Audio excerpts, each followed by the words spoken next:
Hello guys, मैं अभिषेक शर्मा आपका technical classes में स्वागत कर रहा हूं। और आज मैं यहाँ पे बात कर रहा हूँ आपके सामने फ्लूइड मैकेनिक्स की। उसके अंदर जो मेरा इम्पैक्ट ऑफ जेट के अंदर कुछ टॉपिक्स रह गए थे, मैं उसकी बात करूँगा। मैंने अभी तक आपके सामने स्टेशनरी प्लेट की बात की थी, आज मैं बात करूँगा आपके सामने मूविंग प्लेट की। तो अपन देख लेते हैं। मैं सबसे पहले मूविंग प्लेट की बात कर रहा हूँ कि जो आपकी वर्टिकल जो मूविंग प्लेट है उसकी बात करूँगा। तो आपको सबसे पहले कुछ चीज़ें याद रखनी पड़ेंगी कि पहले मैं आपसे पूछूंगा कि मास क्या होता है। तो आपको पता है कि मास क्या होता होगा, डेंसिटी इनटू वॉल्यूम। ये पहले भी मैं बता चुका हूँ आपकी स्टेशनरी प्लेट के अंदर, पर अपन बहुत दिन बाद वीडियो डाल रहे हैं due to the lockdown. Sketches भी नहीं है तो बहुत छोटी छोटी सी स्केचेस मिले हैं, तो फिर मैं उसका यूज़ कर रहा हूँ। तो देख लेते हैं। फिर मैंने बोला कि मास पर यूनिट टाइम क्या होता है। मास पर यूनिट टाइम मैंने नोट लगाया, तो rho into volume per unit time. तो वॉल्यूम पर यूनिट टाइम क्या होता है, मैं आपको एक चीज़ याद दिलाता हूँ। Discharge Q is equal A into V. A is the area and V is the velocity. तो जो एरिया की यूनिट होती है वो होती है मीटर स्क्वायर, वेलोसिटी की होती है आपकी मीटर पर सेकेंड। तो यहाँ से आप देखोगे कि मीटर क्यूब पर सेकेंड यूनिट होती है आपकी डिस्चार्ज की। तो मैं वॉल्यूम पर यूनिट टाइम को यहाँ पर डिस्चार्ज से रिप्लेस कर सकता हूँ और डिस्चार्ज की जगह पे A इंटू बी लिख सकता हूँ। तो rho into A into we. तो ये होता है मेरा मास पर रेट या मास फ्लो रेट। ये वाली बात आपको याद रखनी है। तो सिमिलरली जब भी हमारे लास्ट वाले केसेस में बात थी तो हमने यहाँ पे मास पर रेट निकाला था, बट इन दिस केस मुझे एक चीज़ यहाँ पे आइडेंटिफाई करनी पड़ेगी। आपको रिलेटिव वेलोसिटी का कंसेप्ट पता होगा कि रिलेटिव वेलोसिटी में क्या होता था कि अगर दोनों व्हीकल एक सेम डायरेक्शन में जा रहे होते थे तो उनका जो रिलेटिव वेलोसिटी होती थी वो उनका सब्ट्रैक्शन होता था। तो सिमिलरली अगर आप देखोगे यहाँ पे कि जो आपका इम्पैक्ट ऑफ जेट है, जो नोजल की इंटेंसिटी है वेलोसिटी की, वो v है, और जो आपकी प्लेट है, जो वर्टिकली प्लेट है, वो आपकी u वेलोसिटी से आगे जा रही है। तो अगर मैं बोलूँ कि रिलेटिव मोशन की वजह से इनके अंदर रिलेटिव वेलोसिटी कितनी होगी, तो वो कितनी होगी आपको ऑब्वियस ही पता होगा कि जो आपकी b है, जो नोजल है, नोजल की वेलोसिटी ज़्यादा है, तो कितनी बचेगी b माइनस यू। तो यहाँ पर रिलेटिव वेलोसिटी कितनी निकल के आई आपकी b माइनस यू। तो यहाँ पे कुछ चीज़ें बता देता हूँ। यहाँ पे मैंने कुछ रिप्रेजेंटेशन लिख रखे हैं, वो अपन बात कर लेते हैं कि वो क्या क्या चीज़ है। जैसे मैं आपको बता दूँ कि जैसे v है यहाँ पे, वो क्या है आपका velocity of the jet, velocity of the, देखिए छोटी सी marker sketch, velocity of the jet. Similarly अगर मैं बात करूँ, जैसे मैंने बोला स्मॉल a, तो ये आपका जेट या नोजल का एरिया, अपन क्या बोल देंगे इसको, cross section of the jet. Similarly अगर मैंने बोला यहाँ पे कि u क्या है, आपकी जो वर्टिकल प्लेट है आपकी, वो क्या है कि किसी वेलोसिटी से जा रही है, तो ये प्लेट की वेलोसिटी हो जाएगी। तो वेलोसिटी ऑफ प्लेट। तो मैंने बोला कि मुझे यहाँ पे रिलेटिव वेलोसिटी कितनी मिली, मैंने लिख दिया यहाँ पे कि रिलेटिव वेलोसिटी इन x डायरेक्शन,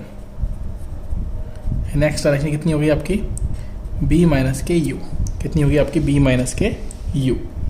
फिर आपको मैंने बताया ही था कि मास फ्लो रेट क्या होता है आपका, mass flow rate is equal to the rho into area of the jet into velocity.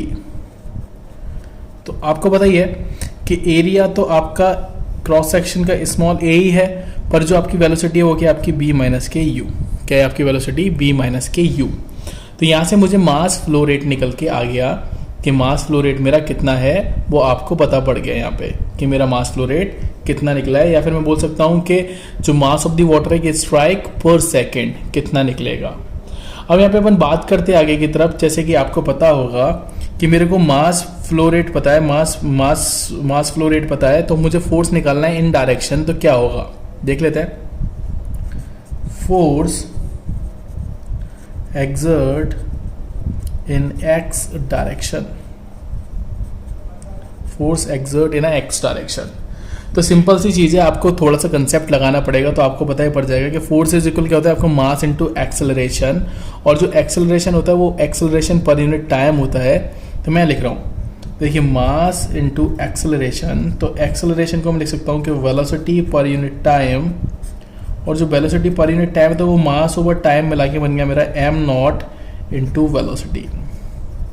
तो आप एक चीज नोटिस करोगे कि m नॉट की वैल्यू मेरे पास ऑलरेडी है, रो ए बी माइनस के यू, और जो रिलेटिव वेलोसिटी है वो भी मेरे पास कितनी है, बी माइनस के यू। तो मेरे पास यहाँ पे फोर्स इन एक्स डायरेक्शन कितना निकल के आया, force in X direction rho A B minus U का whole square, B minus U का होल स्क्वायर। तो यहाँ से मेरा क्या निकला, ये force exert in X direction. अब यहाँ पे अगर आप थोड़ी सी बात और समझने की कोशिश करेंगे, अगर मैं यहाँ पे निकालूं कि वर्क डन पर सेकेंड या वर्क डन पर यूनिट टाइम कितना निकलेगा इस केस के लिए, तो मैं वो भी बता देता हूँ आपको, समझते हैं। तो आपको यहाँ पे समझ में आ जाएगा, थोड़ा थोड़ा देखने की कोशिश है, बस इसके बाद ख़त्म हो जाएगा। वर्क डन पर यूनिट टाइम और पर सेकेंड।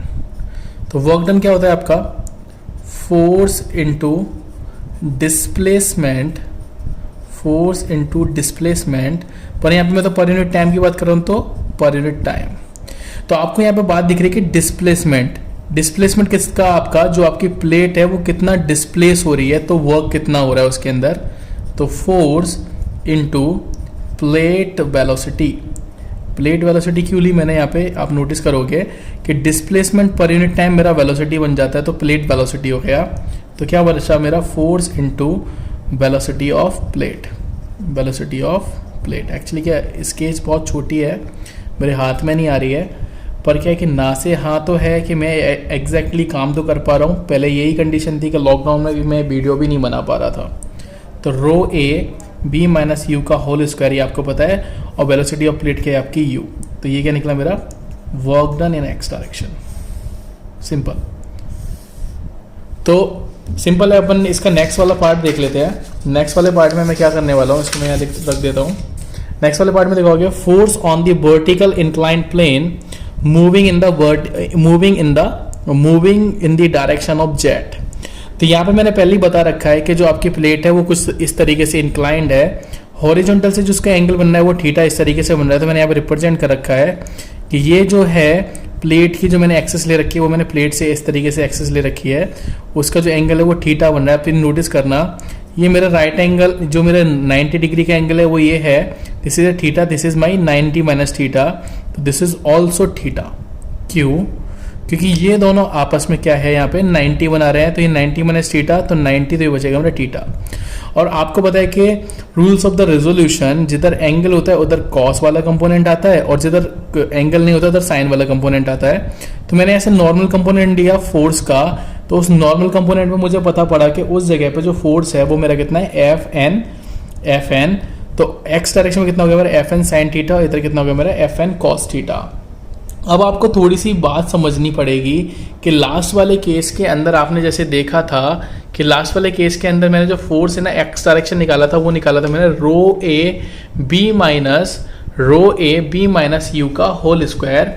अब इस केस में मुझे वेलोसिटी आइडेंटिफाई करनी पड़ेगी कि मेरी नॉर्मल डायरेक्शन में मेरी कितनी वेलोसिटी है। तो प्लीज़ ध्यान से देखिएगा, इन्होंने बोला कि आपकी वेलोसिटी इस तरीके से v से जा रही है, और जो आपका नॉर्मल कंपोनेंट है वो यहाँ पर है आपका।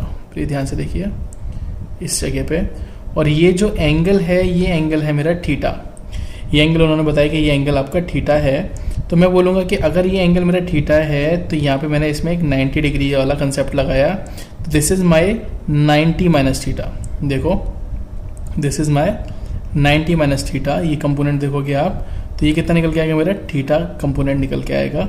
तो मुझे क्या करना है कि मुझे इसके दो कंपोनेंट निकालने हैं इस बी वाले कंपोनेंट के। तो वो आपको दिखेंगे कि एक कंपोनेंट तो इस डायरेक्शन में आएगा, देखिए एक कंपोनेंट इस डायरेक्शन में आएगा, और एक कंपोनेंट किस डायरेक्शन में आएगा, इस डायरेक्शन में। तो आप नोटिस करेंगे जिधर एंगल होगा उधर तो कॉस आएगा, जिधर एंगल नहीं होगा उधर कॉस नहीं आएगा। तो इधर जो आपका कंपोनेंट आएगा वो कौन सा कंपोनेंट आएगा, आपका बी साइन थीटा वाला। पर मुझे यहाँ पर रिलेटिव वेलोसिटी वाला कंपोनेंट लेके चलना है, तो कितना आएगा आपका, B minus U sine theta. कितना आएगा आपका, B minus U sine theta. तो मैं लिखता हूं force exert in normal direction, force exert in a normal direction. तो क्या होगा आपको, मैंने पहले भी बताया था कि मास इनटू मतलब मास फ्लो रेट इनटू वेलोसिटी, जो कि रिलेटिव वेलोसिटी है आपकी, रिलेटिव वेलोसिटी। तो आपको मैंने बताया कि मास तो मेरा पहले की तरह ही रहेगा, जो मास फ्लो रेट है वो कितना था मेरा रो ए बी माइनस के यू, पर जो रिलेटिव वेलोसिटी है वो मुझे नॉर्मल डायरेक्शन में चाहिए। तो रिलेटिव वेलोसिटी मेरी नॉर्मल डायरेक्शन में कितनी है, बी माइनस के यू साइन थीटा। कितनी, बी माइनस के यू साइन थीटा। तो यहाँ से मुझे क्या पता पड़ेगा कि जो मेरा फोर्स है, जो नॉर्मल फोर्स है वो कितना है आपका rho A B minus U का whole square sine theta for the normal component. अब मैंने आपको ऊपर ही बता दिया कि इन एक्स डायरेक्शन जो आपका नॉर्मल फोर्स है वो कितना बन जाता है आपका एफ एन साइन थीटा। तो इन एक्स डायरेक्शन